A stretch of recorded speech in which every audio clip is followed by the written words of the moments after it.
Ibu Saudara terkasih di dalam nama Tuhan Yesus yang ingin menyaksikan kebaikan Tuhan, bahkan kemurahan Tuhan di dalam hidupnya, waktu dan tempat saya persilakan.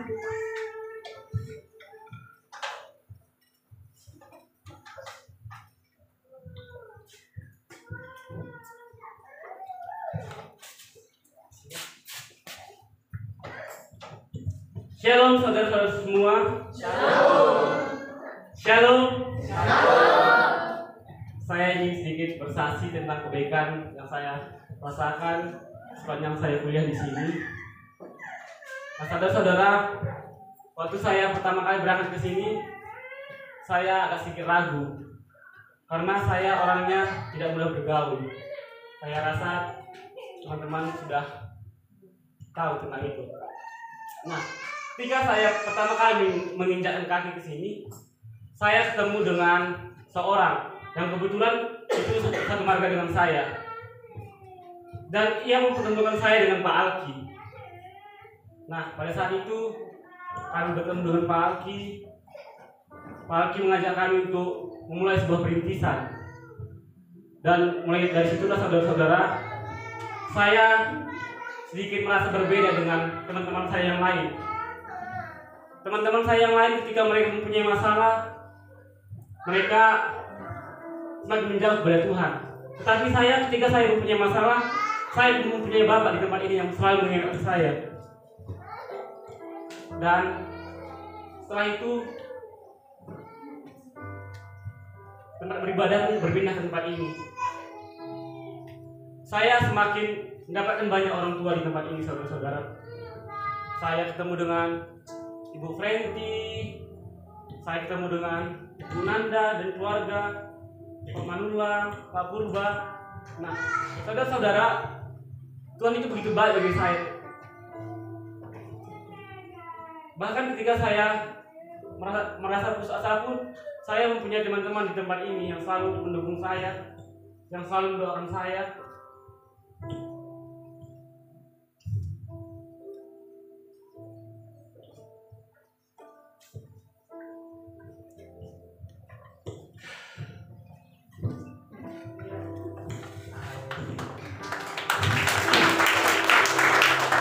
Saya bersyukur bisa ketemu dengan Pak Alki, karena melalui Pak Alki saya bisa kenal dengan teman-teman semua.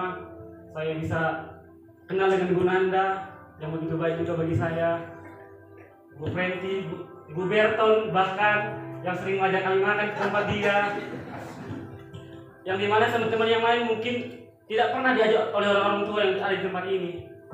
Mereka mungkin kalau ketika mereka pengen makan, mereka ke kedai. Kalau kami beda, saudara-saudara. Ketika kami lapar, kami diajak oleh orang tua, yuk datang yuk, masak-masak semua gitu. Saya melihat begitu buat kekeluargaan di tempat ini. Saya bukan menjelekkan tempat yang lain, saudara-saudara. Tapi sejauh yang saya ketahui, hanya tempat inilah yang mampu membentuk kekeluargaan yang utuh.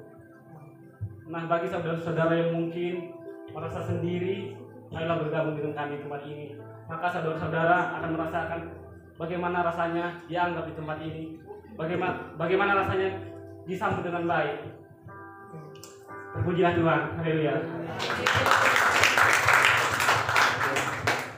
Haleluya.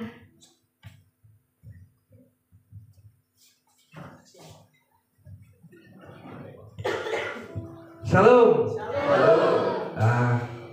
Saudara-saudara sekalian, saya ingin menyaksikan kemurahan Tuhan terlebih dalam keluarga kami. Jarang-jarang saya bersaksi. Tapi ini lawatan Tuhan yang sangat luar biasa. Dari minggu lalu, mulai dari hari Senin, ibu udah merasa gak enak badan. Jadi entah mikirin yang nomor 2, saya cuma nggak tahu, tetap menang juga kan. Saya pikir menang nomor 2 sembuh gitu, enggak, tambah tepar kan gitu. Akhirnya saya sampai saya dekatkan mobil ke TPS-nya kan, ibu nungguin di mobil gini, tunggu giliran. Selama beberapa hari ini beliau kembali di rumah. Saya juga yang ipar saya yang maghrib datang untuk mengobati si ibu dengan berbagai macam obat. Kita juga kasih terapi. Kalau ibunya ngajak saya berantem, saya pasti ngajaknya bercanda. Saya biar agak suasananya agak hangat gitu. Mulai dari kemarin saya sudah kasih semangat sampai kemarin sore Pak Gembala dan Ibu Gembala juga sudah datang berkunjung. Kita berdua masing-masing dengan semangat. Pak Gembala bilang, mulai ini Ibu sudah harus banyak makan, karena yang 1 minggu ini makan 1 sendok 2 sendok. Kalau dipaksa lagi muntah, terakhir tadi pagi saya agak melihat kondisinya masih agak bisa pemikiran saya. Dan bangun yuk, matahari tadi berjemur. Saya bilang memang sejak pagi sekitar ada matahari sudah saya ajak berjemur. Berjemur saya panas-panas dia, nanti harus berjemur mandi. Jadi, aku gak usah lagi gereja, nanti ngawani ibu di sini, gimana memandikan, kasih makan. Cuma selesai berjemur, makan dulu kan ya, makan sendoknya nasinya. Yang kemarin makan bubur, sendoknya nasi keras tuh, makan. Kebetulan tadi pagi beli sop berdua, saya lihat agak laju makanya. Jadi gimana? Nah, hari ini kita gereja. Padahal saya sudah PA, Pak, mau izin Pak, gak bisa ikut pelayanan urus ibu. Cuma yakin masih pucat loh Bu. Yakin katanya. Udah biar mandi kita. Ya, tapi tunggu, makan lagi ya Bu. Makan lagi, untuk semangat, ayo kan. Dia jam setengah 10 mandi beberes semua langsung. Udah, go. Jadi saya lihat perubahan yang langsung drastis pagi hari ini. Saya Tuhan tidak membiarkan kami tidak ikut, apalagi saya mulai dari kemarin sudah berlatih bersama tim di sini, sampai juga dari sini Pak, untuk Bapak datang kami sudah dekat Pak. Di musik, puji Tuhan menyertai keluarga kami, Tuhan menyertai pelayanan kami, karena kami minta doa juga dan tumpahan doa juga dari saudara-saudara semua, dari Bapak Gembala dan Ibu, untuk lebih Ibu semakin sehat dipulihkan. Oleh kuasa Tuhan kita juga semakin bersemangat juga di dalam pelayanan, karena ya mungkin selama ini saya masih merasa ya kemampuan kita, fisik kita, tapi pagi ini saya melihat jelas campur Tuhan dalam proses Ibu, sehingga kami bisa mengingatkan langkah kembali untuk datang beribadah bersama-sama dengan kita sini. Kira-kira itulah kesaksian dari keluarga kami. Tuhan memberkati. Shalom. Puji Tuhan, kita percaya Bapak Ibu, bagi Tuhan tidak ada yang mustahil. Biarlah kiranya Ibu cepat sembuh, penyakit Tuhan angkat. Amin. Kita mau siapkan hati kita angkat pujian kita mau panggil nama Yesus di hati kita. Haleluya. Yes, kami mau siapkan hati kami. Pasti ada jalan Tuhan, pasti ada jalan yang Tuhan sediakan pada setiap kami. Haleluya. Saat tiada jalan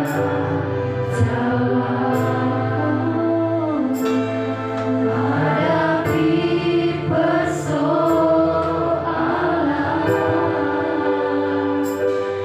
Yesus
pujian ini sederhana, mengingatkan saya dan saudara tentang nama Yesus. Ketika kita berseru kepada nama Yesus, ada pengharapan, ada kepastian yang akan kita dapatkan. Saudaraku, yakinilah bahwa hari ini bukan kebetulan. Saya nggak tahu hadirnya saudara didorong oleh apa. Saya tidak tahu apa yang sedang saudara bergumulkan hari ini. Ketahuilah saudara, setiap kita memperoleh keberkatan tatkala kita tersungkur di bawah kaki Tuhan dalam hadirat-Nya. Beban persoalan yang saudara bawa dari rumah, ketahuilah Tuhan tahu dan Tuhan akan bekerja untuk menyelesaikan semua beban pergumulan saya dan saudara tepat pada waktunya. Ya Bapa yang baik, terima kasih kami diberikan kesempatan untuk memuji Tuhan, dan tiba waktunya buat kami untuk merenungkan satu kebenaran firman Tuhan. Bapak, berbicaralah Tuhan, berbicaralah kepada setiap kami. Tidak ada satupun kami yang harus terlewat dan terlewatkan. Biarlah Roh Kudus menjamah setiap hati.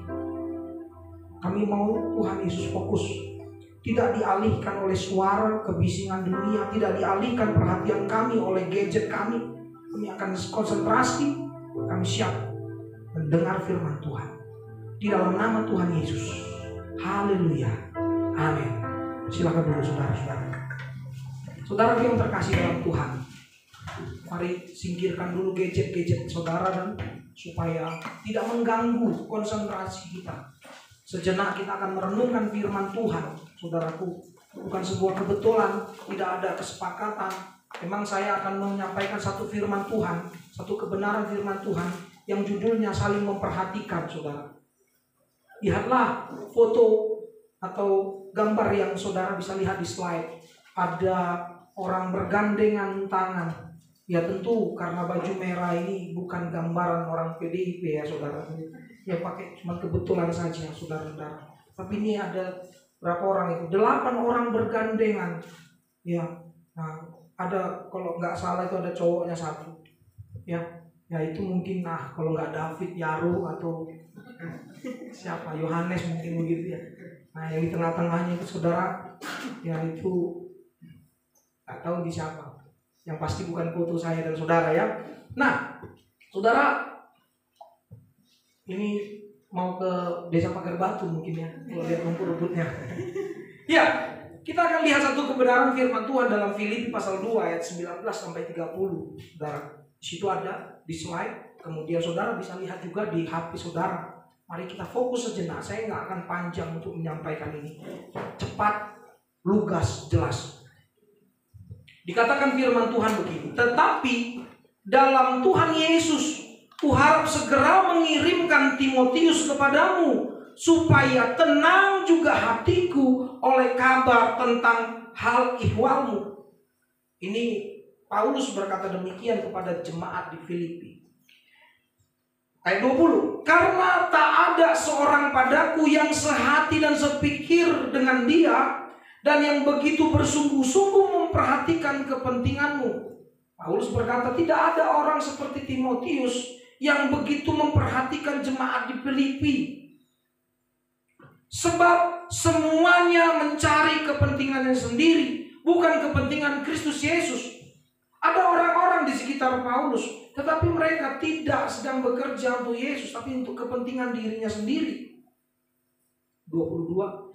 Kamu tahu bahwa kesetiaannya telah teruji dan bahwa ia telah menolong aku dalam pelayanan Injil sama seperti seorang anak menolong bapaknya. Jemaat Filipi, kau kan tahu nih Timotius, begitu luar biasanya dia menolong aku dalam pelayanan Injil seperti anak menolong bapaknya. Dia begitu ngomongnya, saudara-saudara, bahasa sehari-harinya. Dialah yang kuharap untuk kukirimkan dengan segera sesudah jelas bagiku bagaimana jalannya perkaraku. Nah, ini konteksnya adalah Paulus sedang dalam persidangan. Saudara, mau disidang oleh tua-tua atau persidangan orang Yahudi melibatkan orang Roma pada waktu itu. Nah, Kemudian dia bilang, Timotius ini yang kuharap itu bisa kukirim kepada kalian jemaat Filipi. Tapi nanti, gitu ya, ayat 24. Tetapi dalam Tuhan aku percaya bahwa aku sendiri pun segera datang. Tetapi aku percaya nanti kalau udah selesai aku akan datang juga, katanya. Kemudian 25. Sementara itu kuanggap perlu mengirimkan Epaphroditus. Epaphroditus itu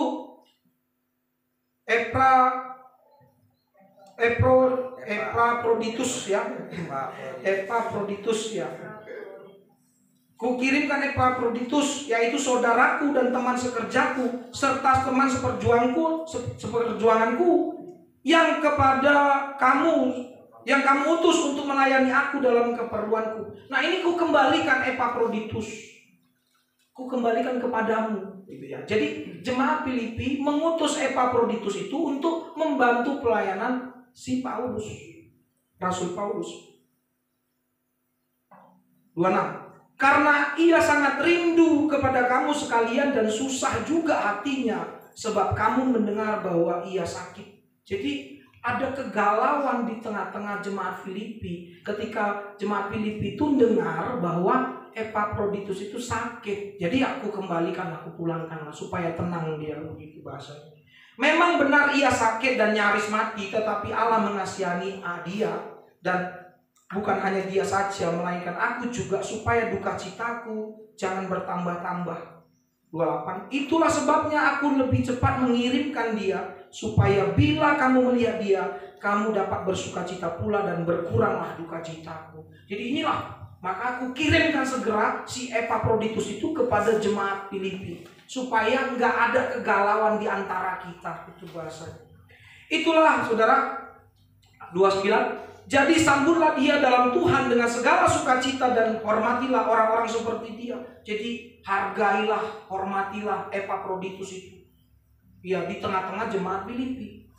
30. Sebab oleh karena pekerjaan Kristus Epaphroditus nyaris mati, dan ia mempertaruhkan jiwanya untuk memenuhi apa yang masih kurang dalam pelayananmu kepadaku. Amin. Nah, singkat ceritanya beginilah saudara-saudara, saya bahasa Indonesianya. Jadi Paulus itu memiliki kerinduan untuk mengirimkan Timotius kepada jemaat di Filipi, ya, supaya lebih tahu keadaan jemaat Filipi. Kemudian diyakinkan kepada jemaat di Filipi bahwa Timotius ini adalah orang yang paling tepat. Kemudian karena satu hal belum bisalah Timotius ini dikirim, akhirnya harus diduluankanlah si Epaphroditus ini. Siapa Epaphroditus itu? Adalah orang Filipi juga, yang sudah dikirim atau diutus orang jemaat di Filipi kepada Paulus supaya melayani Paulus. Jadi ini ada hubungan timbal balik antara jemaat Filipi dengan Paulus. Mereka saling memperhatikan satu dengan yang lain. Nah, saudara, kalau kita bicara tentang saling memperhatikan, mengapa kita saling memperhatikan? Kan itu muncul pertanyaannya. Tentu kita tahu kehidupan yang saling memperhatikan itu melekat kuat dalam identitas kita sebagai orang Kristen. Kita harus memperhatikan, karena itu adalah identitas yang melekat sebagai orang Kristen. Frasa dalam Tuhan ayat 19, 24 dan 29 diulang beberapa kali. Itu menjadi satu penekanan di dalam Tuhan, dalam Tuhan. Frasa dalam Tuhan ini dalam tulisan-tulisan Paulus menunjukkan identitas, predikat, saya tidak ketik, predikat yang melekat dalam posisi kita sebagai orang Kristen dalam Tuhan. Artinya ketika seorang ada di dalam Kristus, harusnya ia memperhatikan orang lain, tidak hidup cuek. Harusnya kalau kita dalam Kristus, kita saling peduli. Coba saudara, andaikan gereja itu menerapkan ini, maka tidak akan ada orang yang terhilang dan tertinggal di luar sana. Gereja disalahartikan hanya sebagai tempat prosesi ibadah agamawi. Ketika dia datang berharap, berpikir bahwa dia udah berjumpa Tuhan. Ternyata gereja bukanlah tempat yang demikian. Gereja adalah tempat untuk kita diingatkan bahwa satu dengan yang lain kita harus terhubung. Tidak bisa kita cuek bebek, tidak peduli satu dengan yang lain, kanan dan kiri, muka dan belakang. Jangan-jangan kalau kita bertanya, apa saudara kenal satu dengan yang lain? Mungkin si Ellen sama si Putri, oh kenal banget. Sebelahnya juga, oh kenal banget. Ke belakang Putri, tuh di depan dan di belakang gimana? Kenalkah? Jangan-jangan itu yang terjadi sebagai realita gereja di luar sana, yang gak peduli satu dengan yang lain. Ketika dia datang ke gereja, kemudian dia seperti pamer kayak Hotman Paris gitu, bahwa beta gereja. Mama saya dulu gitu, beta gereja. Sebelum istri saya kenal mama saya, mama kenal saya, mama saya kenal istri saya. Istri saya sudah dipanggil-panggil, beta gereja, beta. Jadi istri saya kan namanya Beta. Saya nggak tahu itu 25 tahun yang lalu nama istri saya disebut-sebut, saya nggak tahu. Ternyata ini dia, Beta. Luar biasa ya. Istri saya ini sangat luar biasa. Coba bayangkan, hanya istri saya saja yang dijadikan lagu-lagu nasional. Istri saya orang paling hebat di dunia ini. Indonesia tanah air beda. Kurang keren apa? Halo, halo Bandung, ibu kota periangan. Sudah lama beta. Kan keren apa? Nggak keren kan? Ayo mama, jangan marah-marah beta. Beta terus. Nah, sampai di kartun pun disebutkan istri saya. Mau kemana kak kamu? Aku beta. Oh, salah dia. Tahukah saudara kartun apa itu? Dora. Kalau nggak salah, istri saya sampai dipanggil juga. Oh, beta ya. Ya, supaya nggak, itu aja saudara nggak ketawa. Bayangkan. Udah lucu kali loh itu, tapi nggak ketawa juga. Kayak Bu Berto sama Angel diem. Bapak ini ngomong apa? Sampai mungkin di gue si Monica. Bapak ini ngomong apa? Just kidding. Canda ya, saudara-saudara. Jadi gereja adalah kita. Kita di dalam Kristus. Tapi kita juga harus tahu, tidak semua orang datang ke gereja karena dia dalam Kristus. Ada yang karena harus termuka. Kalau dia tidak ke gereja, maka dia akan tidak dianggap menjadi bagian dari gereja itu. Harus termuka, setidaknya sebulan sekali. Nah, berarti kalau ada orang datang ke gereja sebulan sekali, berarti dia tidak dalam Kristus. Dia di dalam catatan. Ya. Mengapa saling memperhatikan saudara-saudara? Perikop ini memberikan gambaran kehidupan Kristiani yang saling memperhatikan satu dengan yang lain. Memperhatikan sesama orang percaya adalah ciri orang-orang Kristen. Ciri orang-orang yang ada di dalam Tuhan. Jadi kalau satu dengan yang lain tidak peduli, tidak mau tahu dan tidak memperhatikan, dia tidak di dalam Tuhan. Maka ada istilah Kristen-Kristenan. Ya, Joypan. Ya, jelas-jelas di depan main HP juga ya. Nah, saudaraku yang terkasih dalam Tuhan, begitu berat Tuhan memberikan beban kepada kita untuk memperhatikan satu dengan yang lain. Kalau memperhatikan orang yang tidak ada kendala dalam interaksi sosialnya, mungkin kita tidak akan bermasalah. Shalom. Bagaimana memperhatikan mereka yang melukai kita? Bagaimana memperhatikan mereka yang menjengkelkan kita? Tentu bukanlah hal mudah. Saudara, tidaklah mudah demikian. Identitas orang Kristen yang memperhatikan atau orang Kristen yang perhatian adalah cerminan Allah. yang memperhatikan umatnya. Dalam Kejadian pasal 21 ayat 1, Tuhan memperhatikan Sarah. Sarah diperhatikan. Siapa Sarah? Istrinya Abraham.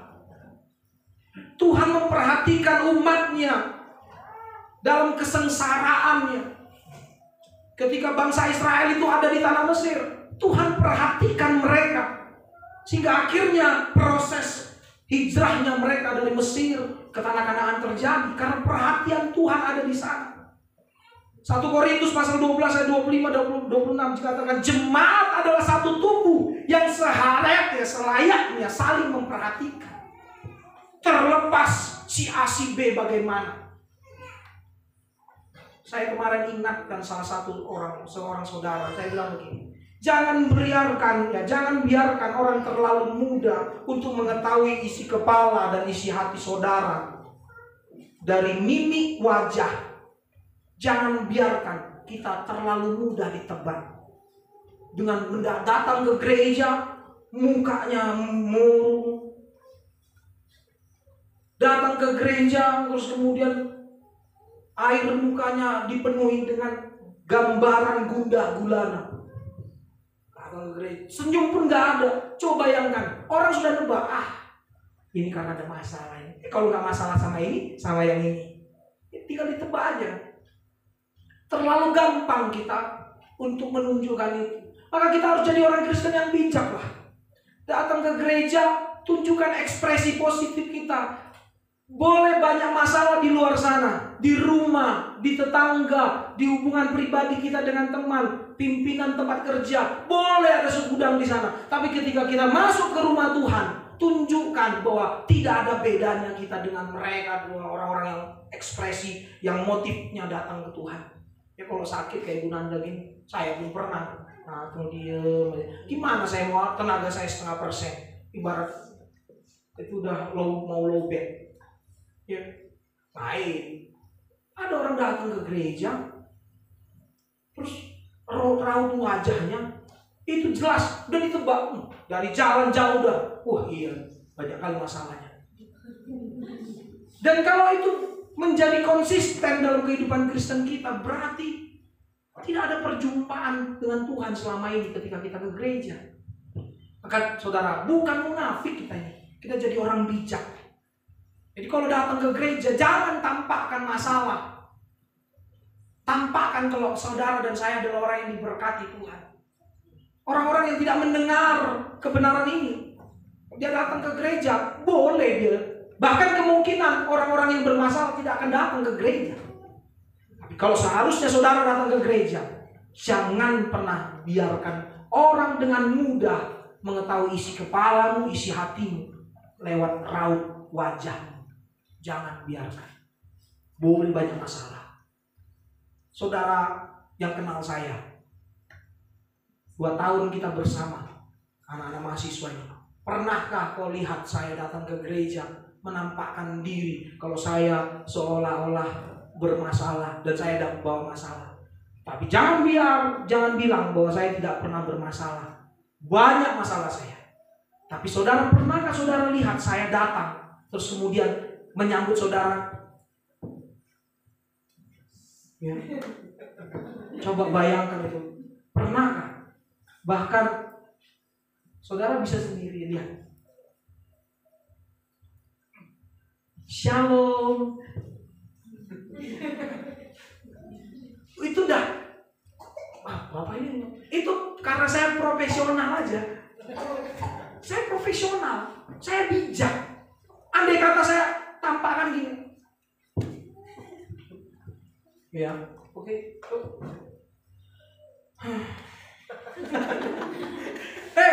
Mungkin gak akan banyak orang datang ke sini mau ibadah.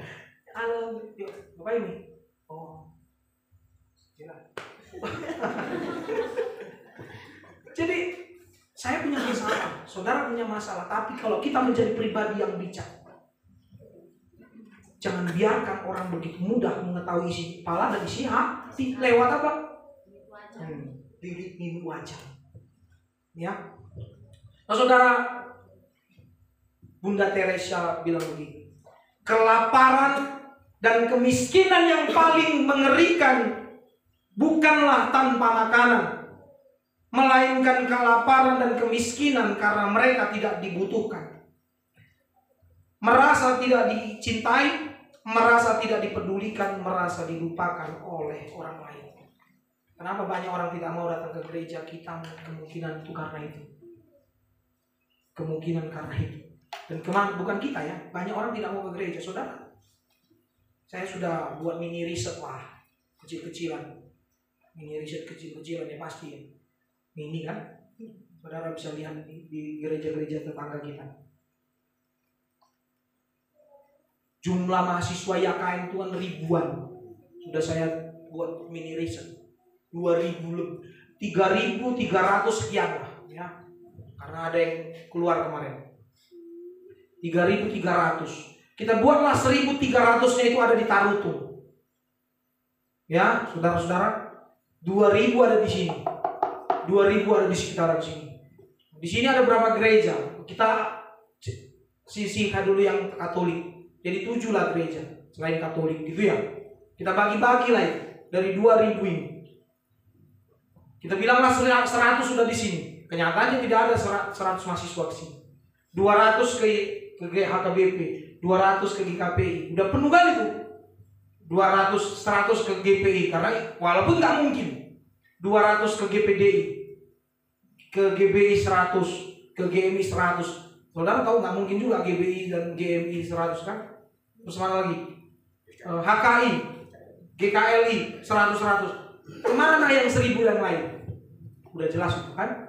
Artinya antusiasme orang muda untuk datang ke Tuhan sudah makin hilang, makin kecil. Kenapa? Karena gereja menjadi tempat yang tidak lagi menarik buat mereka. Gereja menjadi tempat yang membosankan, bukan karena ritualnya saja, tapi karena orang-orang di dalamnya adalah orang-orang yang gak mau tahu sama yang satu dengan yang lain.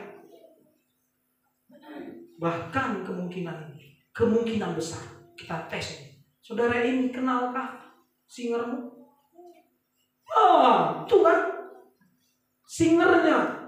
Tapi saudara ini tidak kenal itu. Kalau yang belakang kenal. Siapa? Ya, karena dia agak lama. Yang baru. Ya kan?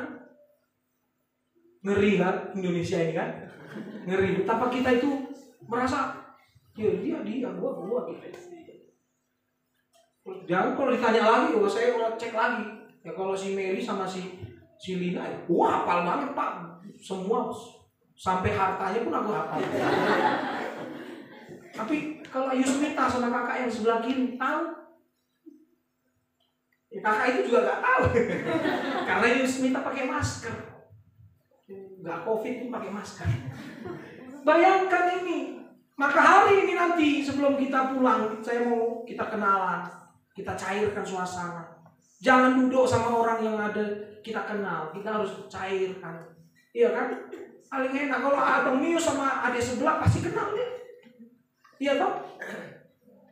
Paling gampang itu. Berkat sama abang yang di kanan gimana? Iya kan? Ya tentu yang kecil yang nggak masalah kalau dia nggak kenal karena dia takut. Bang, abang siapa? Tapi kan harusnya Fatullah yang mulai tanya, siapa namamu Dek? Saya kemarin ke pajak ada 3 anak SMA dari Sales Barita saya injili di sampingnya sini Pak. Saya injili langsung, saya injili. Penginjilan itu tidak tentang orang Islam masuk Kristen, tapi orang Kristen diteguhkan imannya. Saya bilang gitu, saya injili. Sok kenal, sok dekat saya. Nah, saudara, itu persoalan kita. Kita saja bermasalah masih, apalagi ribuan yang lain. Maka benarlah apa yang tadi saya katakan. Ada banyak orang muda tidak tertarik lagi dalam ibadah. Karena apa? Ibadah bukan hanya ritualnya yang cenderung membosankan, tapi orang-orang di dalamnya cenderung tidak mau saling memperhatikan. Selama gereja menerapkan pola yang demikian, maka gereja akan mengalami kemerosotan. Ada banyak orang meninggalkan gereja karena apa? Bukan karena Tuhan tidak menarik, Tapi karena gereja tidak menampakkan dan menampilkan yang demikian. Tahukah saudara kenapa Mahatma Gandhi tidak lagi mau jadi orang Kristen? Mahatma Gandhi itu tertarik sama Kristen karena ajaran-ajaran Yesus. Saudara tentu tahu cerita ini. Dia datang ke gereja, dia dicegah, ini bukan tempat orang kulit hitam, ini tempat orang kulit putih. Kemudian dia bilang, aku suka Kristusmu, tapi aku gak suka orang Kristen. Dia suka Yesus, tapi gak suka sama orang Kristen. Karena gitulah orang Kristen. Maka kita gak boleh jadi orang Kristen yang tidak mau tahu, cuek, apatis, kemudian tidak peduli satu dengan yang lain, egois. Saudaraku, apakah engkau memiliki komunitas yang saling memperhatikan? Tentu ada beberapa saudara yes bilang. Tapi sebagian saudara ada juga yang belum menemukan komunitas itu. Bagi saudara-saudara yang baru pertama kali datang hadir ke sini. Baru siapa lagi? Lupa saya. Jadi saya kenalan sama anak PAK. Boru apa tadi, Dek? Boru Banjarnaur Mampung. Dia baru pertama kali datang, hadir ke sini. Dari Deli Serdang, Percut. Saya bilang, semoga ada kedua kalinya. Ya, banyak orang yang saya bilang gini, jangan kapok ya datang. Sekali aja datang. Karena orang itu lebih suka menjadi GPP, gereja pindah-pindah, daripada GSJ. GPP, gereja pindah-pindah, datang ke sini dia, datang ke sini dia, datang ke sini dia. Kalau beberapa orang ini ada ini si mahasiswa yang lagi monitoring ini, ada beberapa tugas, ya oke lah. Kalau saudara-saudara kan nggak ada tugas, tiba-tiba datang terus besok nggak datang lagi, berarti saudara belum menemukan komunitas yang saling memperhatikan. Bagaimana memperhatikan saudara-saudara? Inti hidup peduli adalah hidup dengan hati. Kalau kita tidak memiliki hati, maka tidak akan bisa kita memperhatikan orang lain. Hati apa? Hati Tuhan. Hati yang dipenuhi kasih Kristus. Kalau saudara belum memiliki hati Tuhan, maka saudara tidak akan bisa peduli orang lain. Kenal saja beratnya kan? Bagaimana kalau si Diana, aku lapar. Oh, Emi langsung bilang, ya kita berdoa ya Diana supaya kau kenyang. Tuhan, aku berdoa. Apakah demikian gitu hati Tuhan? Aksi, saudara, aksi. Perhatikan keadaan. Kalau saudara lihat hal ihwal tadi, itu adalah keadaan. Memperhatikan keadaan sesama kita. Paulus ingin mengetahui kabar keadaan jemaat Filipi. Paulus mengirim Timotius, seorang yang sungguh-sungguh memperhatikan jemaat Filipi. Timotius, seorang yang sudah teruji dalam pelayanan Injil, dikirimlah kepada jemaat itu. Untuk apa? Untuk mengetahui keadaan jemaat itu. Bagaimana kita bisa memperhatikan kalau kita tidak tahu keadaan mereka?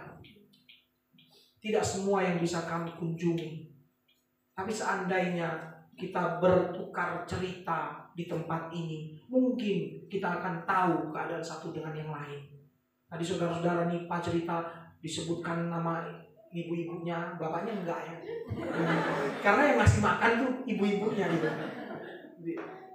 Kan begitu. Tapi ada yang belum bercerita, ada banyak. Ini Yohanes kalau diceritakan nanti disebutnya terima kasih Bu Tagalu. Terima kasih. Yang ngasih makan itu pasti direkam. Itu bentuk memperhatikan keadaan. Kalau ditanya sama Pak Tagalu, yo udah makan kau? Kalau dijawab belum, oh langsung pasti dikasih. Yohanes ini karena sungkan aja, karena segan ya. Saya ajarin jangan sering-sering, sebulan sekali aja. Kalau sering-sering nanti dia makannya segan, ya kan? Makan segan itu loh saudara, itu lebih banyak beban pikiran daripada makannya. Kalau mahasiswa kan, gitu kan. Jadi saya ajarin dia. Tapi kalau misalkan ditawarin, jangan langsung tolak. Terima. Gitu kan? Yo udah makan, udah, memang udah makan, tapi beberapa kali dia memang belum makan. Saya telepon, yo udah makan, belum Pak, kok sama kita yuk. Ya, saudara, untuk mengetahui hal ikhwal diperlukan seseorang yang sungguh-sungguh memperhatikan, bukan hanya mendengar. Untuk bisa mengetahui orang lain, keadaan orang lain, bukan hanya mendengar. Dalam teori komunikasi ada istilah pseudo listening atau mendengar tanpa memperhatikan. Itu sering saya praktekkan sama istri saya kalau saya nyupir. Istri saya cerita, ibu gembala cerita, ibu beta cerita, gini, Pak gini. Coba bayangkan saya nyupir ya, terus saya perhatikan. Ya, terus? Hah? Ya, buang. Kan gitu, beda konteksnya, ya kan? Coba bayangkan nanti nyupir nih, ya Bapak Ken ya, nanti dengerin ngomongan sama si Ken ya kan? Ini sudah, oh iya, terus gimana? Kan enak. Jangan diterapkan yang ini ya. Kata Bapak tadi kalau di khotbah harus dengarkan, memperhatikan, mendengar sambil memperhatikan. Ya. Bahaya. Ya, jadi ini nggak bisa kayak gitu ya. Jadi kalau dalam konteks kita berdiskusi atau berjumpa gini, kita harus memberikan perhatian kita ketika kita mendengar. Untuk memperoleh hal ihwal kita membutuhkan bukan sekedar telinga, tetapi juga perhatian kita. Kasih telinga saja nggak akan bisa dapat kabar yang sesungguhnya. Ada satu cerita, saudara-saudara. Tahun 2001 di surat Headlines Chicago, ada seorang yang bernama Adolf Steck, 72 tahun, ditemukan membusuk di kamarnya, di kursi ruangannya. Di sampingnya ada surat kabar Februari 1997, yang berarti ia sudah berada di situ selama 4 tahun karena ia tidak ditemukan tahun 2001. Jadi udah mati sekian lama. 4 tahun kemudian baru ditemukan. Di mana keluarganya, di mana temannya, di mana tetangganya, nggak ada. Karena sesungguhnya kita perlu komunitas. Saudara, kita perlu tindakan mengetahui hal ihwal. Tidak cukup, kita harus bertindak. Ada seorang yang bernama William Arthur Ward berkata, do more than belong, participate. Do more than care, help. Do more than dream, work. Artinya lakukan lebih dari sekedar menjadi bagian, berpartisipasilah. Lakukan lebih dari sekedar peduli, tolonglah atau membantu. Lakukan lebih dari sekedar bermimpi, bekerjalah. Jadi kalau saudara pengen menjadi bagian dari kita, cuman sekedar datang saja, itu enggak. Harus berpartisipasi. Deklarasikan dirimu, aku mau ikut pelayanan Pak. Datang, aku mau. Buktikan dengan kehadiran. Aku mau buktikan dengan kehadiran. Artinya tidak cukup hanya tahu keadaan seseorang, tapi perlu untuk membantunya, turun tangan. Dan itu kita sudah lakukan, saudara-saudara. Semakin kita lakukan akan semakin terbuka. Dan hati Tuhan itu akan diberikan kepada kita ketika kita memakai mata Tuhan tadi. 2023 Natal kemarin ada 21 paket sembako yang kita bagikan kepada penduduk sekitar. Wow, saya yang membagikan bisa melihat kenyataan betapa mereka dalam kondisi prasejahtera. Ada yang bilang begini, kok gereja kami nggak melakukannya, malah kami diminta, kalian malah ngasih. Dan kalau ke depan kita lakukan lagi akan terbuka sesungguhnya. Dan gereja Tuhan adalah gereja yang memberkati saudara-saudara.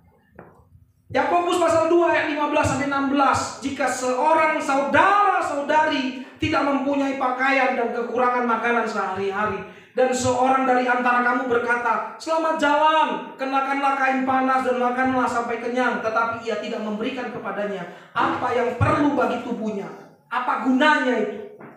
Kalau ada saudaramu gak punya makanan, kondisi pakaiannya pun bermasalah, terus saudara bilang, Ais, semoga kamu baik-baik aja ya, sehat lah ya.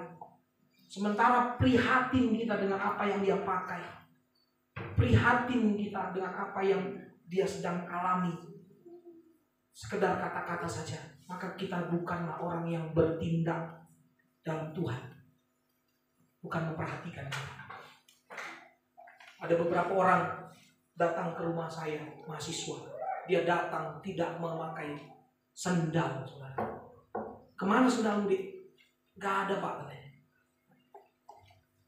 Terus saya cari sendal saya yang lama. Ya jangan sampai yang baru ya. Saya aja belum pakai yang baru kan gitu. Saya cari yang lama yang aku pakai. Ketemu, saya kasih, pakai lagi. Pas. Jangan-jangan apa yang saudara miliki hari ini bukanlah milik saudara. Saudara hanya perantara dari Tuhan untuk saudara bisa mempraktekkan kasih Tuhan, perhatian tadi. Cuman semua kita kalau udah menerima, merasa memiliki. Ada anak muda bilang, cinta tidak selalu harus memiliki. Sama, makanan yang kau terima tidak selalu harus kau makan. Saudara, tidak semua makanan itu harus dimakan. Dan tidak semua yang bisa dimakan itu makanan. Tidak semua yang bisa dimakan itu makanan. Dan tidak semua makanan itu harus dimakan. Coba bayangkanlah, ini pun bisa kumakan. Selama muat dari mulutku, kumakan, tapi bukan makanan. Kalau dulu saya pernah ngajarin anak SMP, saya bilang, topiknya tidak semua makanan itu, semua yang bisa dimakan itu makanan. Saya bilang, babi itu bukan makanan karena haram, saya bilang. Dulu waktu saya di Jawa, haram makan babi. Nah, anak SMP ini dimakannya mentah-mentah, terimanya mentah-mentah. Pulang dia dan setelah itu mamanya bilang, dia bilang sama mamanya, kata Bapak Alki, babi haram mah. Kristen dia tapi udah jadi orang Islam. Pemikirannya. Sekarang, saudara yang mau undang saya makan babi, saya tunggu kabarnya. Ya, mari saling memperhatikan, saudara. Mari saling memperhatikan. Identitas Kristen kita terlihat dari perhatian terhadap sesama. Saling memperhatikan dengan hati. Apakah ada kesungguhan saling memperhatikan di persekutuan di komunitas kita ini? Itu pertanyaannya. Yang lama, yang sudah menjadi bagian dari kita ini. Ayo rangkul mereka. Gandeng mereka. Jangan diem aja ini. Ayo, ada banyak berdatang. Nih si Olivia bawa temannya baru kan. Sisonya tidak ikut. Yang penting kan si Olivia. Yang penting kok ada pengganti sisonya. Ya gitu Olivia. Bukan begitu ya? Bukan. Saling bergandengan tanganlah kita untuk melakukan kebaikan. Ya Judika. Yang memperhatikanmu adalah keluargamu. Komunitasmu adalah keluargamu. Temukanlah komunitas tempat engkau bertumbuh dan mendapat perhatian, saudara-saudara. Di luar sana ada banyak gereja. Ada iklan obat nyamuk, bilang yang lebih mahal banyak, tapi yang lebih baik hit. Ada lebih banyak gereja di sana. Tapi saudara tahu, gereja yang baik adalah gereja mana di situ saling memperhatikan. Mudah-mudahan kita bisa jadi gereja yang mau menerapkan itu. Memperhatikan. Kalau kita menjadi gereja yang memperhatikan sesamanya, maka kita akan menjadi referensi buat orang-orang di luar sana. Kalau kita menjadi orang-orang yang gak mau tahu tentang keadaan lingkungan kita, maka gereja kita itu sama dengan gereja-gereja di luar sana yang ditinggalkan umatnya. Kalau saudara tanya kepada penduduk-penduduk sekitar sini, mereka selalu bilang, aku Kristen. Di mana kamu Huriah atau Ruasni Didia Muhammad bilang, Ruasni gerejawan, tapi gak pernah ke gereja dia. Terlalu banyak. 10 tahun yang akan datang kalau ada orang yang beragama lain menyiarkan agama mereka ke sini, mereka bawa Indomie, mereka bawa beras, mereka perhatikan orang-orang itu pindah. Lihat tanah Papua, lihat tuh Ambon, pindahan mereka. Karena kasih yang nyata itu bukan kata-kata, kasih yang nyata itu adalah tindakanmu. Amin. Nah saudara, saya kira jelas. Ibadah itu artinya bertumbuh iman dan bertambah teman. Kalau kau ibadah, imanmu nggak tumbuh saudara, temanmu nggak tambah, maka sesungguhnya saudara tidak sedang beribadah. Saudara hanya setor muka satu. Saudara hanya mau menunjukkan bahwa saudara itu adalah orang Kristen. Tapi ingat, ibadah selalu bicara itu. Tumbuh iman, tambah teman. Itulah salib. Tumbuh iman ke atas, tambah teman ke samping. Kalau ada datang ke gereja terus nggak ngalami apa-apa, temannya nggak tambah, imannya nggak tumbuh, berarti dia sia-sia, percuma. Saya rindu saudara-saudara. Ini kursi itu masih ada banyak, ada 20-an lebih 30. Kita rindu ini ada penambahan kursi. Bukan kursinya, isinya. Antusiasme anak-anak muda datang ke sini. Saya koreksi beberapa saudara yang menjadi pengurus-pengurus gereja, youth-nya. Saya koreksi kemarin. Orang-orang yang datang orang baru malah ditinggalkannya. Datang orang baru malah ditinggalkan. Saya marah ya. Tapi saya itu marah yang baik. Marahnya Jokowi. Iya. Saya sangat menyesalkan. Kalau marah yang beneran kan dipelotot. Kalian gimana? Nah, kalau saya lakukan itu, bukan satu yang datang, 5 yang pulang. Bayangin saudara, kalau saya begitu, ini yang kayak gini aja saya nggak pernah marah. Wes, soalnya ini salah ya. Yang ini sering saya sindir-sindir, karena dia mau berangkat nanti PPL, biar diingatnya kita. Baiklah saudaraku yang terkasih dalam Tuhan, saya kira demikian yang bisa saya sampaikan. Biarlah kebenaran firman Tuhan ini tidak dilupakan. Saya juga kaget kemarin ketika ada seorang mahasiswa bersaksi di kelas, Pak Alki menakutkan. Benarkah saya menakutkan ketika saya ngajar di kelas? Saya rasa tidak. Tapi andai kata saya menakutkan, saya akan coba untuk tidak menakutkan lagi. Saya akan tampil dengan mempesona, iya, dengan pakaian yang sangat menarik, tapi wajah tetap sama. Tapi enggak sih, saya nggak yakin. Saya udah konfirmasi bahwa saya tidak menakutkan. Benar ya, Meli? Semua dapat A kalau saya. Semua yang datang ibadah di sini A semua. Kalau nggak datang ibadah, Pak kata Pak Tulo, aku dapat B. Ya, pas Pak Tulo datang. Tapi kalau Pak Tulo sering datang A, yakinlah, karena memang nggak ada yang jelek dari kalian anak baik, cuman cara jawabnya aja yang salah. Ya, saudaraku yang terkasih dalam Tuhan, saya kira demikian. Biarlah kebenaran firman Tuhan ini mengingatkan kita sekali lagi. Kita harus saling memperhatikan. Kalau kita mau jadi gereja yang benar, gereja yang peduli. Saya berterima kasih, saya ada orang-orang tua di tempat kita ini sudah menjadi bagian dari itu.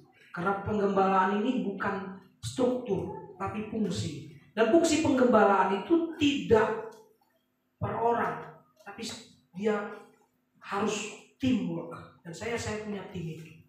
Terima kasih kepada Bu dari kiri dulu ya, Bu Berton, pada Pak Nanda, Bu Nanda, kepada Pak Simanulang, kepada Pak Bu Preti, pada Inang Galung, dan kepada Bu Maya, kepada Pak Ken yang nanti ini menjadi inspirasi kepada Mama Laura. Semua lah saya sebutkan. Calon ibu pun saya sebutkan nanti. Kepada calon ibu Winen, calon ibu. Begitulah. Saya mengundang pemain musik. Pemain musik saja ya. Singernya nanti.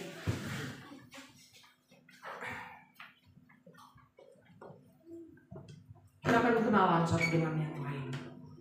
Ya, kita kenalan. Kemudian kalau Enja kenal sama Kak Monica sama Ibu Berton, itu biasa. Bisa nggak kenalan sama ibu yang di belakang? Kan gitu. Begitu juga sebaliknya. Siapa lagi? Ayo kenalan. Salam dulu, salam. Nanti kalau nggak kenal, bergandengan tangan saya ajak. Bergandengan tangan, nggak gandeng. Kenalan dulu.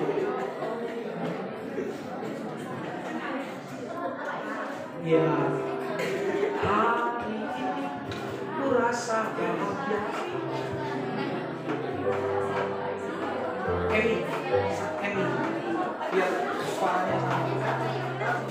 bergandengan tangan ya. Ya kalau nggak murim gitu ya cowok sama cewek gitu, cari yang cewek-cewek dah supaya enak murimnya itu. Hari ini ku rasa bahagia, kita bergandengan tangan. Hari ini ku rasa bahagia. Mari sama-sama kami berdiri sama saudara semua.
Berdua cari. Ya, oke kita coba ekspresi lagi.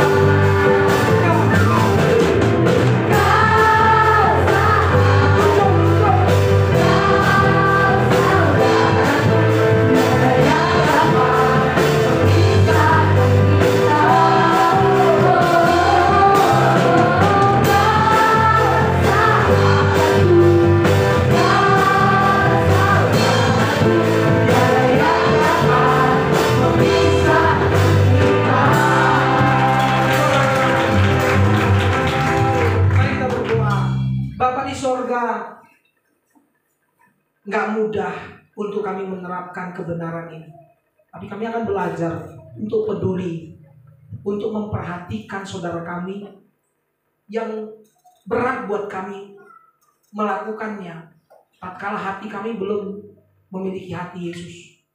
Oleh karena itu kami berdoa, hamba berdoa dalam nama Yesus. Tuhan, biarlah apa yang hamba-Mu sampaikan tentang kebenaran firman-Mu dimengerti oleh setiap hati. Tidak lalu begitu saja, tapi kami akan mampu menerapkannya. Kami yang orang tua di tempat ini akan memperhatikan anak-anak muda yang menjadi bagian dari GSJI. Kami anak-anak muda yang sudah lama. Kemudian kami akan menjadi orang yang mampu, akrab, yang membuat mereka nyaman bagi mereka yang baru pertama kali datang. Tuhan tolong mampukan setiap kami. Terima kasih Tuhan, ini doa kami. Tuhan akan memberkati hidup kami dalam nama Tuhan Yesus. Haleluya. Amin. Silakan duduk saudara-saudara. Saya serahkan kepada petugas mewarnanya.